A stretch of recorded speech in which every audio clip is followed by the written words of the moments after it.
Jadi ibu-ibu sekalian, sebelum tidur baca surat. Apalagi sebelum tidur, ibu-ibu sekalian, sebelum tidur ibu wudu. Ibu wudu. Ustazah, saya udah wudu nih. Saya tidur juga dalam keadaan punya wudu. Tapi Ustazah, sebelah saya kan laki saya nih Ustazah. Batal. Kalau ketempelan kan batal. Kalau batal gimana Ustazah? Wudu lagi. Wudu lagi, ketempelan lagi, batal lagi. Yang ada kagak tidur-tidur. Apa gimana? Sampai saya pernah Bu dapetin ada orang tidurnya pakai kerudungan, pakai kaos kaki, lengkap. Karena biar nggak, kalau ketempelan sama suaminya kagak batal. Nggak segitunya ya Bu ya, nggak segitunya. Ini permasalahan yang pernah ditanyakan kepada Habib Umar bin Hafid. Kata Habib Umar, udah wudu aja kamu. Sebelum tidur kamu pulang wudu. Kalau kemudian tempelan sama suami nggak jadi masalah. Atau ketika kamu bersentuhan dengan istri, yang nanya laki-laki kan, tempelan sama istrinya, maksudnya kesentuhan sama istrinya, itu nggak jadi soal. Nabi pun kalau tidur juga bersentuhan kulit dengan istrinya, jadi nggak jadi masalah. Gitu. Yang penting kita ada wudu dulu sebelum tidur, gitu. Jangan kemudian percuma wudu ntar juga sentuhan, nggak gitu Bu, nggak gitu ya Bu ya. Nah bagi yang nggak ada suami, yaudah alhamdulillah. Bagi yang ada suami, alhamdulillah lagi. Ya Bu ya. Nah, nggak jadi masalah jadinya, gitu. Sebab menurut pendapatnya Imam Malik, bahkan bersentuhan dengan istri itu nggak batal wudunya. Jadi seenggaknya kita wudu, kita tidur dalam keadaan berwudu menurut pandangan Imam Malik. Kalau gitu kita ambil pendapat yang kalau sentuhan sama suami nggak batal saja. Enggak juga. Kalau buat urusan sholat, buat urusan pegang Quran atau apa, ya kita ambil pendapatnya Imam Syafi'i. Tapi kalau urusan tidur, ini kan urusannya lebih ringan ya Bu ya. Yang diperintahkan hanyalah untuk sekedar kita berwudu sebelum tidur. Jadi wudulah sebelum tidur. Tidurlah dengan menghadap miring ke kanan. Ibu tidur itu sunnahnya miring kanan. Dan itu ibu-ibu sekalian, mau dari segi medis, segi apapun aja dah, yang namanya tidur emang paling bagus ternyata miring kanan.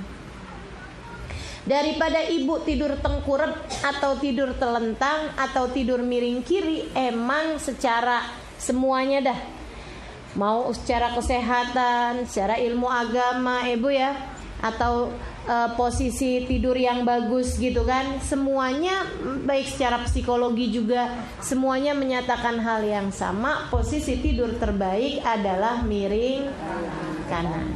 Jadi ibu-ibu miring kanan. Ustazah gimana kalau misalnya nih posisinya gini nih Ustazah, tempat tidurnya tuh kalau dia miring kanan berarti ngebelakangin kiblat.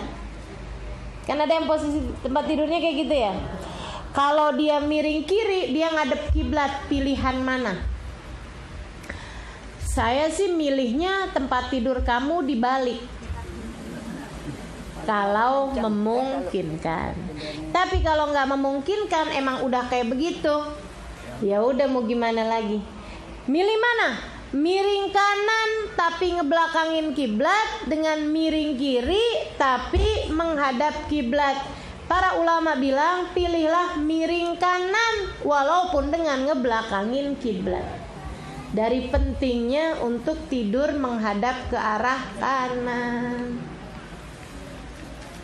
Gitu. Kalau posisi tempat tidurnya gini, kalau miring kanan berarti dia kiblatnya dikakiin. Kalau miring kiri dia kiblatnya dikepalain. Paham nggak maksud saya? Jadi ini posisinya ini kiblatnya kemana nih? Ke sana, gitu ya. Jadi nih kalau misalnya miring kanan berarti kakinya ibu ke sana ibu. Paham maksud saya? Iya kan? Kakinya di sebelah sana gitu. Kalau miring kiri ya dikakiin juga tetap. Itu gimana? Ya udah kalau kayak gitu kakiin aja kiblatnya, gitu ya. Kakiin atau kepalain kiblatnya nggak masalah, yang penting miring kanan. Yang pasti miring kanan itu Bu lebih diutamakan bahkan daripada menghadap kiblat sekalipun. Gitu. Kalau bagus sih memang miring kanan dan menghadap kiblat. Itu yang paling bagus. Ibu-ibu sekalian yang saya muliakan. Kemudian lagi adabnya tidur. Sebelum tidur nih. Sebelum tidur ibu-ibu sekalian, hatimu berusahalah untuk memaafkan orang yang pernah berbuat salah padamu. Terutama yang sepanjang hari itu. Kita kan ibu sepanjang hari ada-ada aja ibu ya. Ada-ada aja kan. Belajar buat bisa nggak nyakitin siapapun. Tapi kalau ada yang nyakitin kamu atau yang tersakiti, kita minta Allah SWT sebelum tidur tuh. Belum tidur. Ya Allah, yang nyakitin saya sepanjang hari ini, barangkali ada orang ngomongin saya di belakang saya nggak tahu. Kan gitu ya Bu ya? Ya Allah, saya maafin semuanya. Gitu. Saya maafin semuanya. Jadikan itu sebagai sedekah saya buat mereka. Dan ya Allah, yang saya bikin salah sepanjang hari ini, saya mohon padamu agar membukakan pintu hati mereka semua sehingga mudah untuk memaafkan saya. Ya Allah, saya minta maaf padamu atas segala kesalahan dan dosa yang saya perbuat sepanjang hari ini. Maafin ya Allah, maafin ya Allah. Maafin sholat-sholat yang berantakan. Kadang gak berantakan waktunya tapi berantakan hatinya. Bener gak Bu? Lagi sholat mikirin resep masakan, lagi sholat mikirin kondangan, mau pakai baju yang mana. Wah berarti enak ustazah ya, kagak mikirin resep masakan, kagak masak, nggak mikirin baju kondangan, nggak mau kondangan. Ibu jangan salah, saya mikirin tema pengajian. Sama aja Bu, sama aja, sama-sama nggak khusyuknya. Ya Allah, mudah-mudahan Allah bagikan kehusyuan dalam salat-salat kita. Jadi Bu nih sebelum tidur, ya Allah maafin kesalahan-kesalahan saya ya Allah sepanjang hari ini. Maafin berantakannya hati sepanjang hari ini. Maafin belum bisa husnudzon kepadamu dan kepada hamba-hambamu sepanjang hari ini. Maafin ya Allah, nih lisan kayaknya hari ini masih ada juga ngomongin orang. Sepanjang hari ini kok lisan belum terjaga juga ya Allah. Maafin. Ya Allah. Dan orang-orang yang merasa tersakiti sepanjang hari ini, jadikan pintu hati mereka terbuka untuk memaafkan saya. Dan ya Allah, jika sepanjang hari ini ada yang nyakitin saya, ada yang ngurangin haknya saya, ada yang ngomongin saya di belakang saya, walaupun saya nggak tahu, ya Allah saksikan saya sudah memaafkan mereka semua. Jadikanlah itu sebagai sedekah saya buat mereka ya Allah. Gitu Bu, gitu. Itu dikerjakan sama seorang sahabat. Wah subhanallah, tiap hari malaikat capek nyatet pahala dia Bu. Nabi bilang sama sahabat-sahabat yang lain, kata Nabi, coba liatin dia nih pas dia lagi masuk masjid. Kata Nabi, ini orang ini tiap malam udah bikin capek malaikat nyatetin pahala sedekah dia. Nabi satu hari bilang lagi, coba liatin dia nih. Kata Nabi Muhammad, ini yang masuk nih ke masjid nih sekarang nih habis ini nih, ini orang cahaya di wajahnya membuat kalian kalau pengen tahu wajahnya ahli surga, liatin dia nih. Oh sahabat liatin, dia lagi penasaran. Sayyidina Ibnu Umar, akhirnya malamnya Sayyidina Ibnu Umar penasaran, nih dia tiap malam ngapain sih gitu, sampai malaikat katanya capek nyatet pahala sedekah dia. Bu, sama Sayyidina Ibnu Umar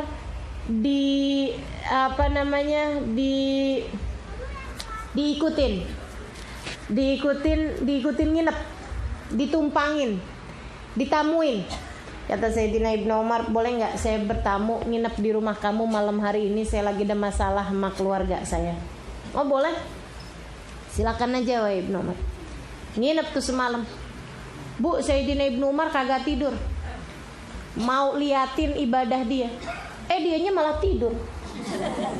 Enak bener tidurnya. Sayyidina Ibnu Umar penasaran, nanti kalau saya tidur takutnya dibangun, terus dia sedekah, terus dia pergi, terus dia bantuin orang, terus dia ini, saya nggak tahu, kata Sayyidina Ibnu Umar. Jadi sama Sayyidina Ibnu Umar dijagain, nggak tidur Sayyidina Ibnu Umar sepanjang malam sampai pagi. Dia malah tidur aja enak sampai sebelum subuh dia bangun mengerjakan ibadahnya dia. Penasaran Sayyidina Ibnu Umar, nggak dapet nih malam, besok malamnya lagi ditidurin lagi sama Sayyidina Ibnu Umar. Dia bilang, numpang tidur ya saya. Iya dah, 2 malam 3 malam bu, ditumpangin tidur juga sama Sayyidina Ibnu Umar. Nggak dapet juga jawabannya. Nah kalau udah 3 malam tuh nggak baik orang bertamu lebih dari 3 malam ya bu ya. Jadi malam ketiganya Sayyidina Ibnu Umar kemudian bilang sama dia, maaf ya pagi hari, saya tuh sebenarnya numpang tidur di rumah kamu 3 malam doang. Kalau siang Sayyidina Ibnu Umar pulang ke rumahnya.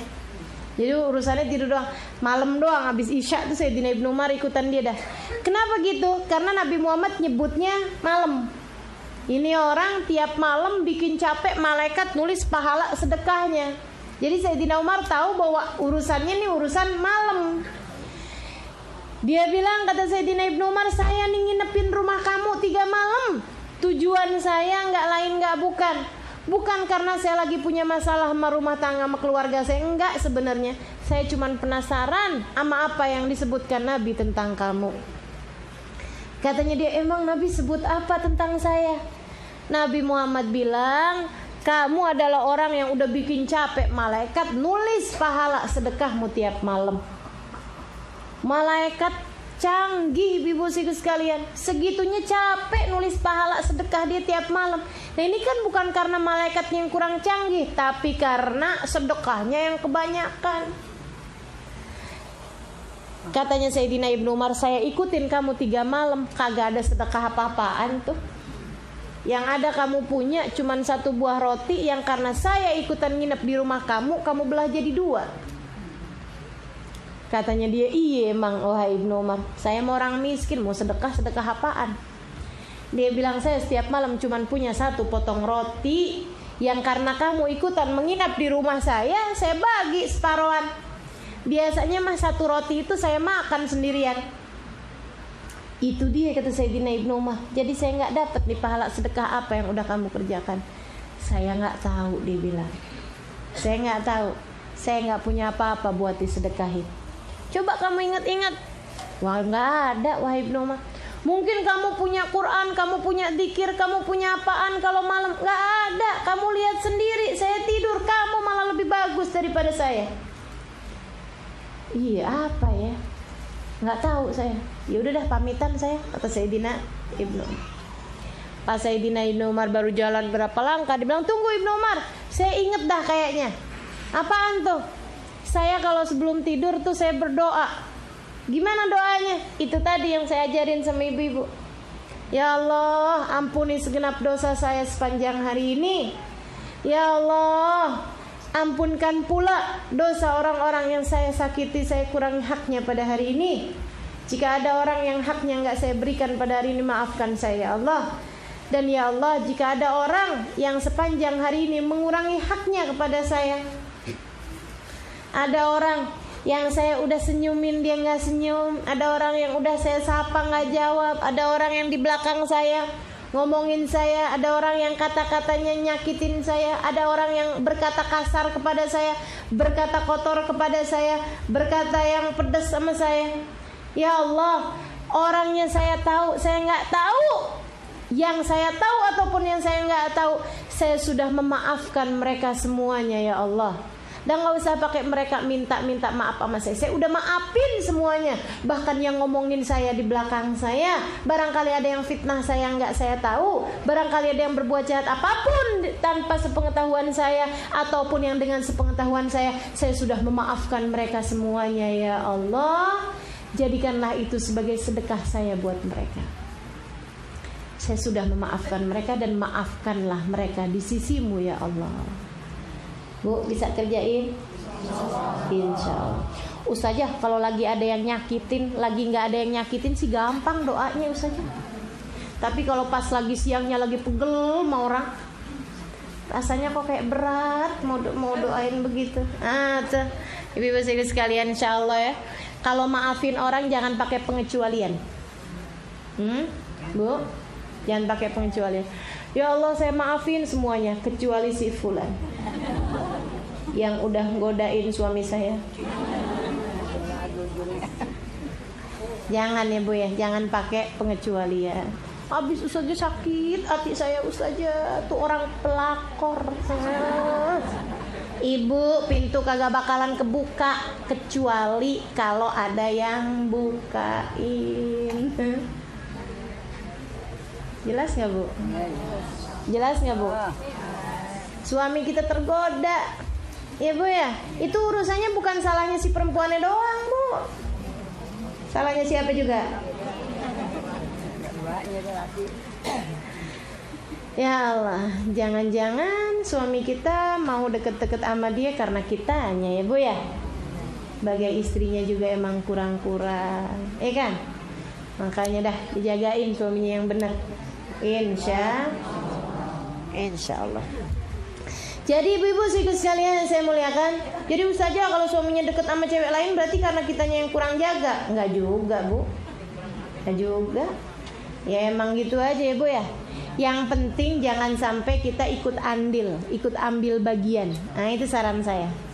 Ibu-ibu sekalian, saran saya adalah bahwa kalau itu memang mestinya, seenggaknya kita jadi nggak nyalahin diri sendiri, gitu loh. Bukan karena kesalahan kita.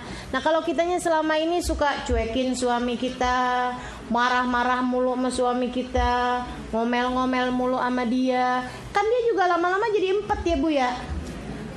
Kalau dia lagi empet sama kita, dia lagi sebel sama kita, ngelihat yang lain kan kelihatannya bening semua Bu. Halo? Ya. Itu. Tapi kalau di rumah kita, suami kita hargai, ya Bu ya. Suami kita perlakukan dengan santun, dengan sopan, dengan baik. Nah insya Allah, mudah-mudahan. Kalau kemudian udah kita perlakukan dengan baik, dia ternyata memang ya gitu dah, gitu ya Bu ya. Ya udah mau gimana lagi? Udahlah, semuanya masing-masing hisabnya sendiri. Kan gitu. Udah enak gitu aja Bu. Kita kalau udah lagi pegel-pegel gitu, kita mikirnya gitu aja. Udah dah, urusan di luaran sana seperti apa hanya akan menjadi hisab dia sendiri juga. Gak usah repot-repot Bu, sampai kirim bodyguard. Gak usah repot-repot, sampai kirim mata-mata buat nyari tahu suami kita ada di mana. Ada, nggak usah. Masing-masing udah lengkap mata-matanya, namanya Raqib dan Atid. Semuanya hanya akan dihisab dari atas apa yang dilakukan. Jadi ibu-ibu sekalian, kalau malam maafin salah semua orang. Ya Bu ya, insya Allah. Nah kitanya juga punya banyak salah. Nggak ya aja nggak mau maafin salah orang. Mau salah kita nggak dimaafin sama Allah? Nggak mau. Nah, jadi biar kita juga salah kita semua dimaafin sama Allah. Salah kita sama orang lain juga orang mudah maafin kita. Maka yang mudah sajalah dalam memberi maaf kepada orang lain. Insya kalau kita udah jalanin adab-adab kita, doa sebelum tidur kita udah baca, zikirannya kita udah baca, semuanya kita udah baca, ibu-ibu sekalian, surat tabaroknya kita udah baca. Ada juga doa sebelum tidur Ibu ya, yang ibu-ibu silakan rujuk, nanti juga ada di kitab ini juga. Ibu-ibu sekalian, nah nanti kemudian ketika bangun tidur kita jalankan adabnya yang sudah diajarkan di dalam kitab ini. Begitu bangun tidur ibu-ibu sekalian, kita ingat Allah. Alhamdulillah ya Allah, dibangunin lagi saya. Alhamdulillah dibangunin. Saat itulah kemudian kita bilang Alhamdulillahilladzi ahyana ba'dama amatana wa ilaihin nusyur. Kemudian kita baca asbahna wa asbahal mulku lillah. Ya Allah, kami masuk pagi ini dalam keadaan segala sesuatu berada dalam genggaman Allah. Wal azamatu was sultanu lillah. Keagungan, kemuliaan semuanya adanya pada Allah. Kerajaan langit, kerajaan bumi semuanya ada pada Allah. Wal izzah wal qudrah lillahi ta'ala. Kemampuan, kemuliaan semuanya milik Allah Subhanahu wa ta'ala. Asbahna ala fitratil Islam. Alhamdulillah kami masuk pagi ini masih sebagai orang Islam. Alhamdulillah. Wa ala kalimatil ikhlas. Dan berada dalam kalimat yang ikhlas, yaitu kalimat la ilaha illallah Muhammad wa ala dini nabiyina Muhammad. Alhamdulillah masuk pagi ini berada dalam agamanya Nabi Muhammad sallallahu alaihi wasallam, wa ala millati abina Ibrahim, berada dalam agamanya Nabi kita Nabi Allah Ibrahim alaihi salam, hanifan, agama yang menginginkan kebaikan, musliman, kita tunduk, kita pasrah, kita patuh kepada Allah Subhanahu wa taala. Kita berada pagi hari ini dalam keadaan Islam. Wa maka minal musyrikin, dan kita tidak termasuk di antara mereka yang ragu-ragu. Allahumma bika asbahna. Ya Allah, kami masuk pagi hari ini dengan kekuasaan-Mu. Wa bika amsayna. Nanti kalau sampai sore, kami pun masuk sore juga dengan kekuasaan-Mu. Wa bika nahya. Dengan kekuasaan-Mu kami hidup. Wa bika namut. Dengan kekuasaan-Mu kami mati. Wa ilaikan nusyur. Hanya kepadamu kami kembali. Allahumma inna nas'aluka an tab'atana fi hadzal yawm ila kulli khair. Ya Allah, kami minta kepadamu ya Allah, kami bangun pada hari ini untuk mengerjakan segala kebaikan. Wa na'udzubika an najtari fiha su'an. Kami berlindung kepadamu ya Allah, jangan sampai kami sepanjang hari ini mengerjakan keburukan-keburukan. Au najurruhu ila muslim, atau kami mengajak orang lain untuk berbuat keburukan. Au yajurru ahadun ilaina, atau kami diajak oleh seseorang untuk menuju kepada keburukan. Nas'aluka khaira hadzal yawm, kami mohon ya Allah segala kebaikan pada hari ini, wa khairu ma fi, dan juga kebaikan apa yang ada di dalamnya. Wa na'udzubika min syarri hadzal yawm, kami berlindung kepadamu ya Allah dari keburukan sepanjang hari ini, wa syarri ma fi, dan keburukan apa yang ada di dalamnya. Faida labista thiyabak, kalau kemudian kita pakai baju, kita niatkan pakai bajunya adalah mengerjakan perintah Allah, bukan mura'atan lil khalq, untuk sekedar riya.